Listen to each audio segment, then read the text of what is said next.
What are we going to do with George Pickens? Let me ask you guys this question. Is it time that the Steelers just cut bait with George Pickens and just trade him? Are we there yet? And I understand if we trade George Pickens, it's like, what are you talking about, Big B? What are we going to do at wide receiver? Obviously, we'd have to get somebody back. We'd have to make some moves to be able to get another wide receiver. But is it time that we just say, I'm done with Pickens? He's causing problems. We thought he was going to be done with the maturity issues. He's not. We watched him loafing on routes. We literally watched it with our own eyes. I don't know.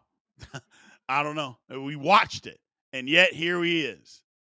So, yeah, Isaac, he just had an interview, and we are going to play that for you guys right now. So let you guys listen to what's going on, what George Pickens said on the facility, his interview there. Let me play this for you guys. Yeah, I definitely feel me averaging, 18.1 last season. I'm most definitely in what is this, year 3?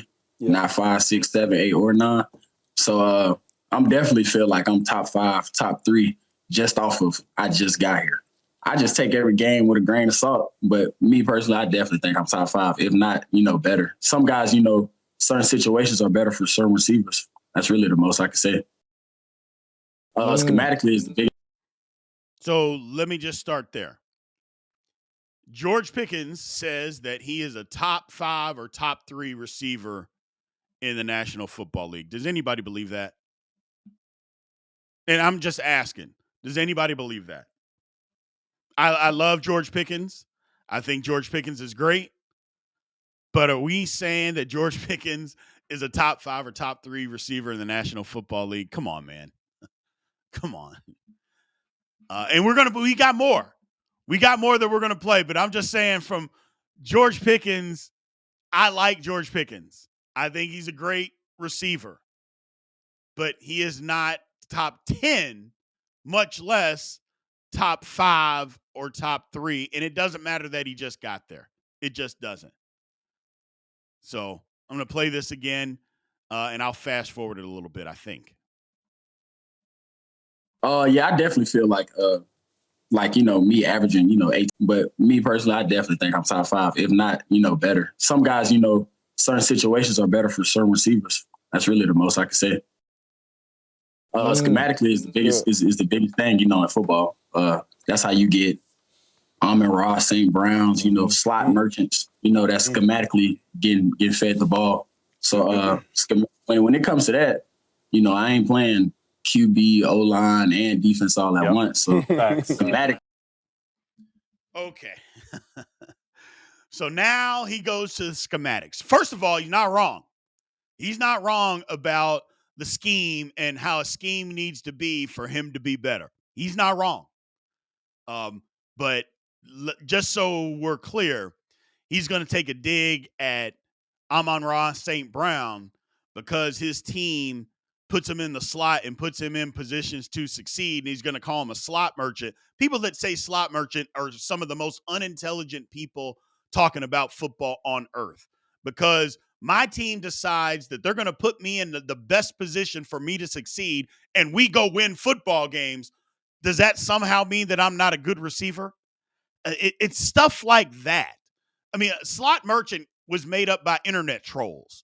That's who made that term up. Internet trolls that are mad that somebody got put into the slot to better their abilities so they can go out and catch a bunch of balls and get a bunch of yardage. It'd be one thing if Amon-Ra St. Brown had 110 catches for 800 yards. That ain't what happened with him. So for him to even bring his name up is stupid. Nothing other than just stupid.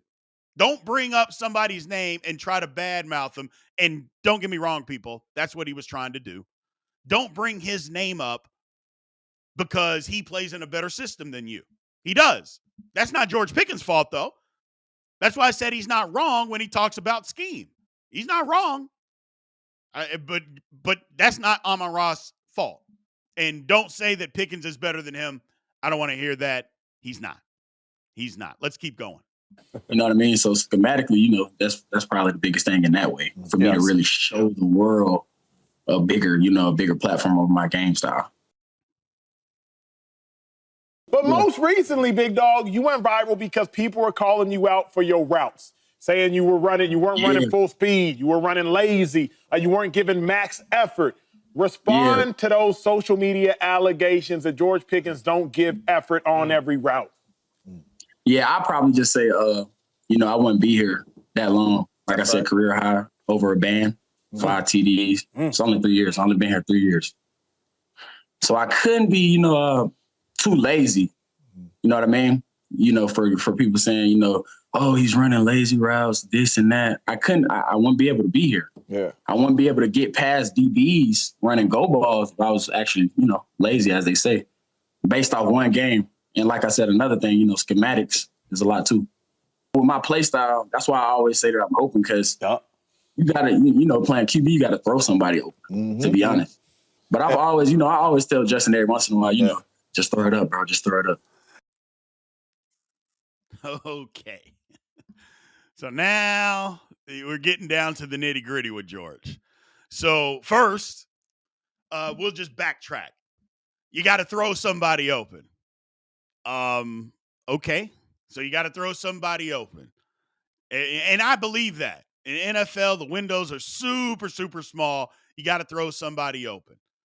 So second, he says that, his play style, just throw him open. Okay. And he is right. He makes a ton of uncontested catches. But are we really going to sit here and just say, hold on a second, you weren't jogging in the Dallas football game? Are we really going to come up and say that you weren't jogging in that game? Because, hey, I wouldn't be here, if I wasn't being able to get past DBs. Now, first of all, nobody said that you jogged on every route. Nobody said that. But we watched it. I mean, we watched. So unless everybody is literally blind or everybody has bad eyesight, we watched you jogging. I mean, that's not up for debate. That's not my opinion. That's not your all's opinion. That is a fact of what we watched.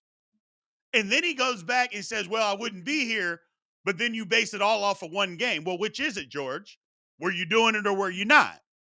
Because if everybody's just basing it off of one game, does that mean you're actually doing it in that one game? Or are you saying that that's not really the case? Well, you can't say that because you contradicted yourself. All of us are smart enough to know, yeah, you dogged it in the Dallas game. You did. You did. So that's just a fact. Just a fact. So, but here's the thing that I would say is George is fine. He's got to get the maturity under control. This interview didn't help. I want George Pickens on my football team. I don't want to see George Pickens traded. He's too much of a talent. He's too much of a talent. But I will say this. Look at Chase Claypool. Now, don't get me wrong. Before you crush me in the comments, I am not saying that Claypool has the same kind of talent as George Pickens. He doesn't. Not even close. It's night and day difference. But the rhetoric is literally the same. Do you remember when Chase Claypool went and did an interview? I can't even remember Brandon Marshall's platform because I think it stinks. But remember when he went and did that and said he was a top 5 receiver in the league?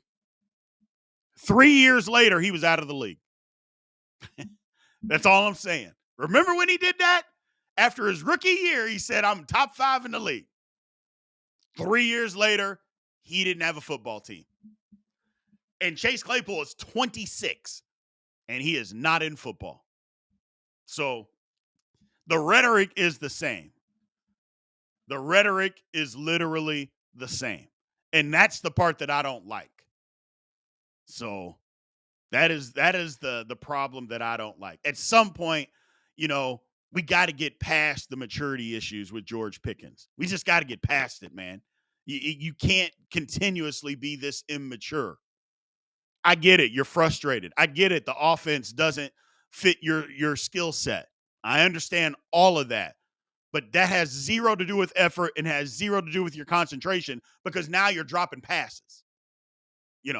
Now you're dropping passes. If you weren't dropping any passes, that would be something else. But you are. You're dropping passes. And easy throws.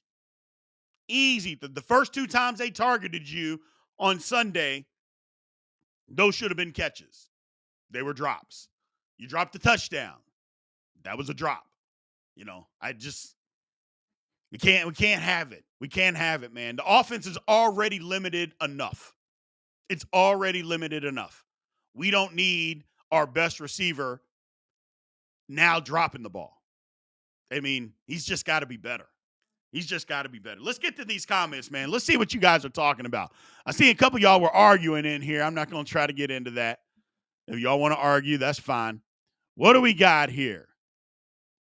Yeah, it's a bunch of arguing. Y'all stop it. Stop it. Or keep going. Either one. I'm with you. So,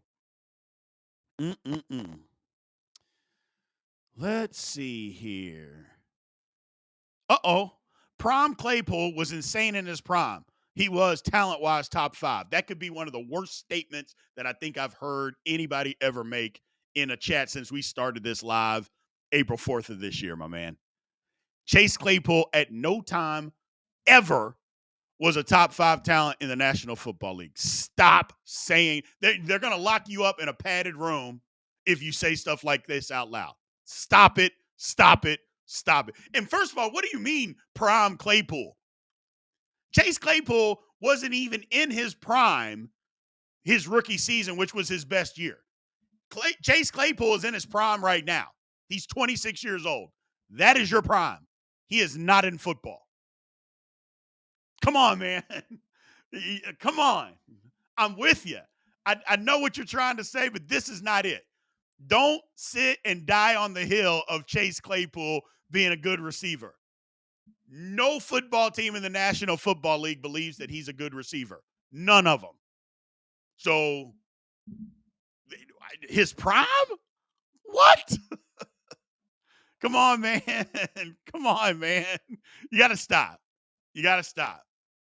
You got to stop. I get it, but no, Chase Claypool was never a top 5 receiver at any point, at any time in his career. Not in high school, not in college, not in the pros, not never. Not never.